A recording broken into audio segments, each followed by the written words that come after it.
Mr. Speaker, we have currently in the United States 3 constitutions. We have the 0% Constitution. That's the one that's in Washington. The 0% Constitution is when they ask the Speaker of the United States House of Representatives, under what constitutional authority did you pass the bill to invade in the health care? And her response was, are you serious? In Washington, we have a 0% Constitution. In fact, they don't even look or debate anymore as they used to what the constitutional provisions are for their actions. They simply act because they can, and the Supreme Court upholds what they're doing. We also have a 6/7 Constitution. That's the Constitution where only 6 of the articles should we consider to use. And under 6/7 of the Constitution, we effectively get the 0% Constitution. Because if we're looking at 6/7, then there is no effective check on the 0% Constitution that is happening in Washington every day. And then, of course, we have the 100% Constitution. And I agree with the representative from Draper. We need to reaffirm the 100% Constitution. We need to not be severed from our roots, and we need to reinstill the principles of our 100% Constitution.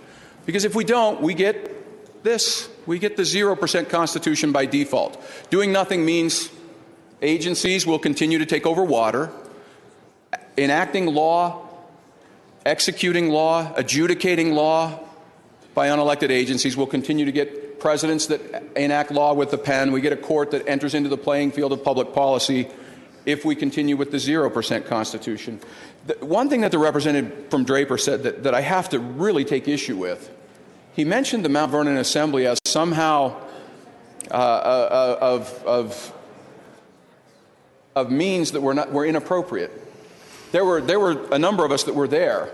The only reason there was a limit, it was the very first time that people got together to discuss process. It had nothing to do with this particular movement of an amendment, but to discuss process. And the reason it was limited is because that's all the chairs they had.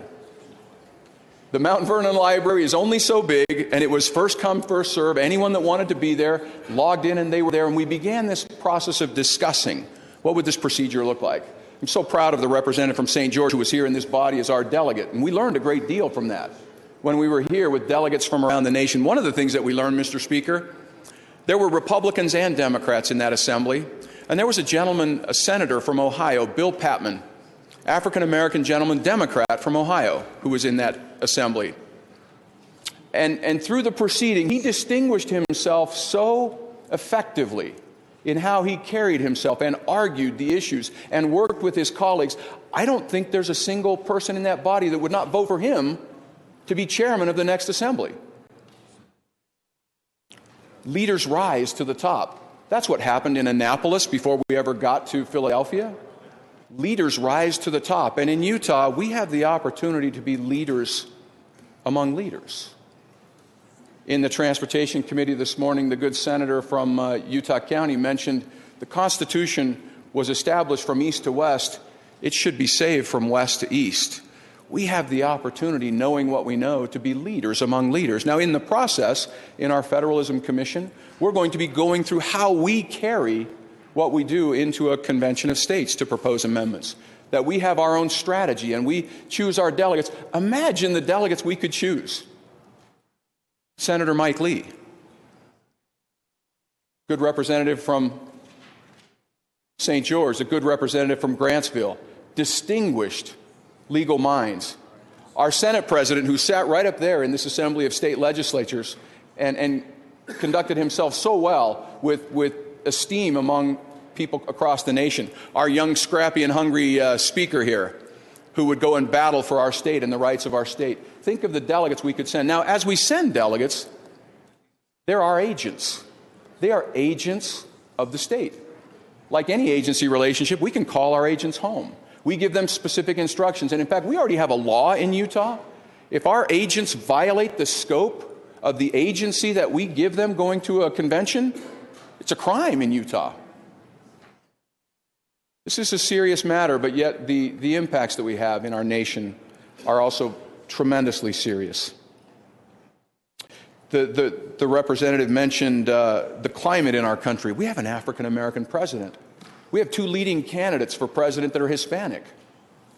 When they talk about the rich and the powerful behind closed doors in Washington buy their favors by the minute. Our good Senator Mike Lee called it the dysfunctional favor bank. Our good colleague from South Jordan mentioned that in the omnibus bill just last month, a $2 trillion omnibus bill with 11,000 earmarks that are simply trading favors with the tax dollars of your constituents. When we talk about the poor, those on fixed incomes, their life and their livelihood is being traded away in Washington by the minute. We had just $2 trillion worth of it just a couple of months ago. The representative from Salt Lake mentioned our oath. He mentioned that the original convention was somehow run away in Philadelphia. Nothing could be further from the truth because they didn't have a constitution at the time. They had an Articles of Convention that was not working. They met as states under their plenary sovereign power as states. And in fact, James Madison says the power of the convention ought in strictness to be determined by an inspection of the commissions given the members of their respective constituents. He then spends the balance of Federalist 40 proving that the delegates from all the states properly followed their directions. To think that the first act of our country was somehow ill-gotten or inappropriate, I find that to be misguided. The application sets the agenda. When 2/3 of the states call the convention, those applications set the agenda. Think about what we are facing in our nation. Not just a balanced budget that the representative from Draper said, not just whether we increase spending to balance the budget, but fiscal restraints. We have the opportunity, think about that, we have the opportunity to discuss fiscal restraints where 30% of our state revenue is dependent on a federal government that itself every year says is broke. To discuss the totality of how do we bring into balance in a reasonable fashion fiscal restraints. We have the opportunity to discuss whether or not to propose amendments on the jurisdiction of the federal government. The representative from Draper said that that's so open-ended. It's not. It's a one-way street. To discuss limits, not up. The 0% Constitution has given us increased jurisdiction of the federal government for 100 years. And we'll continue to get increased jurisdiction of the federal government under the 0% Constitution.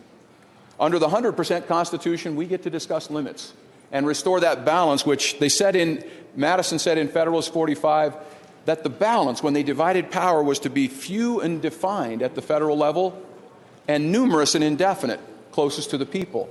Imagine the opportunity to discuss limits, to get back to that balance that Washington said, if it be wrong in any particular, let it be changed by an amendment, but not by usurpation. And then we also get to discuss whether or not life tenure on the Supreme Court. When we have 4-4 now, we don't know what the Second Amendment looks like next year. We don't know what marital relationships look like next year. We don't know what education looks like next year. We don't know what agencies exercising their power over water and power and our energy looks like next year. Because that's where our Supreme Court sits right now. Imagine the opportunity to discuss limits. Mr. Speaker, history, in fact, does have its eyes on us right now. We have a power, and as the representative from Salt Lake said, we swore an oath to all 7 articles. And we have a power, and with that power comes a choice. With choice comes responsibility. But not to choose is to choose. And history does, in fact, have its eyes on us. Mr. Speaker, thank you, and I would very much encourage your support that we can, in Utah, be leaders among leaders as we go forward in this. Thank you.